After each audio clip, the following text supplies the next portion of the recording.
In the last video, we had a look at, start to have a look at cartilage, and we looked at hyaline cartilage. And let's just remind ourselves when we're looking at cartilage, some of the key features are we see, of course, the extracellular matrix, and that's largely going to determine what type of cartilage it is when we look at it.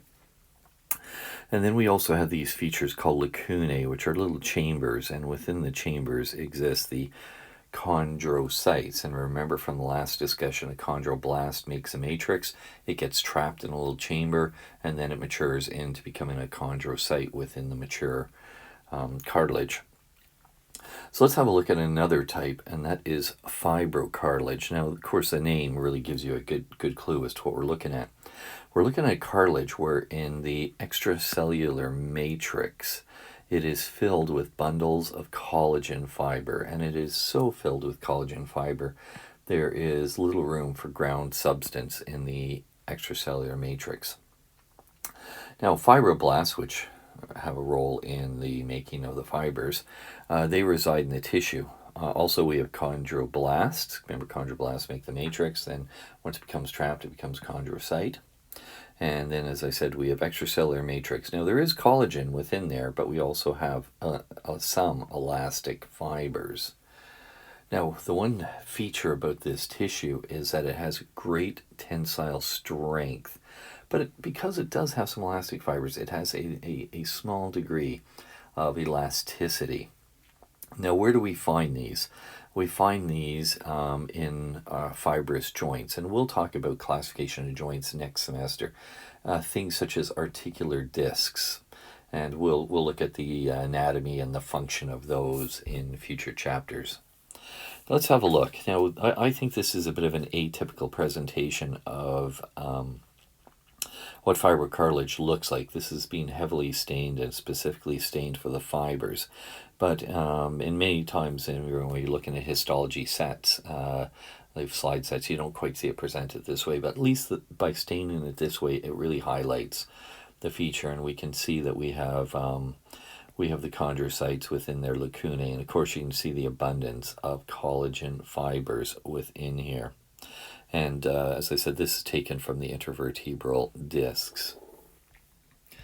Let's have a look at the real micrograph here, photomicrograph that we have.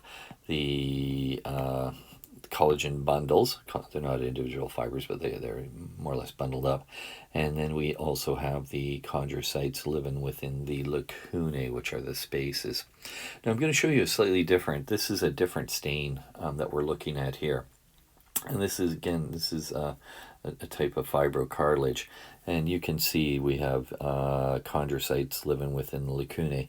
But you notice here that the presentation is a bit different because of the staining method. We don't see those big wavy lines that we did in the other one because that was a very specific stain to highlight that. But here's more sort of the generalized thing that we see. You can see, you can't see the individual fibers, but you can see definitely where the bundles of fibers are. You get that's almost a streaking appearance that is running through, these dark streaks of color that are running through, and it helps to represent some of the density of the bundle. So I think often this is, for many people when they do histology, this is sort of the more of a classic view that they would get. Now, just consider this. Just let's reflect back. You see how sort of streaked that we have definitely pink areas and darker purple areas. And let's just compare that quickly. Let's go back, and you see here in the hyaline cartilage, we don't have the same degree of sort of changing between the pink and the dark purple. This tends to be a bit more uniform in color, and that's sort of one of the key differences when you're looking at it histologically. Now let's go to the other type of cartilage, which is elastic, and not surprisingly with a name like that, it's not a great shocker. Really elastic fibers predominate the extracellular matrix. Now, one thing it does is allows things to be much more flexible, and if we look where it is, like the external parts of the ear, parts of the larynx to produce sound. So this allows for the material to be not only flexible, but to also vibrate, which is kind of wild to think about that in a tissue. Now let's have a look. Here we go. Let's kind of zoom in. And you can see that, yes, indeed, we have the lacunae again. We have the chondrocytes within the lacunae, lacunae. And here you can see the fibers, darkly stained fibers that are running through it, the elastic fibers. And that's a very, very defining characteristic. Now let's have a look at the photomicrograph. You can see the lacunae, you can see inside the lacunae are the chondrocytes within there, and you can really see those darkly stained fibers.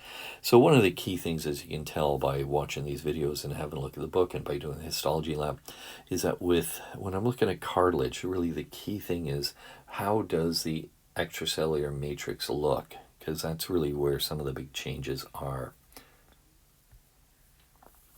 Here is another view of elastic tissue. Now this actually comes from part of the outer ear, and we actually have different types of tissue here. We actually have something called the perichondrium, which we'll talk more about down the road.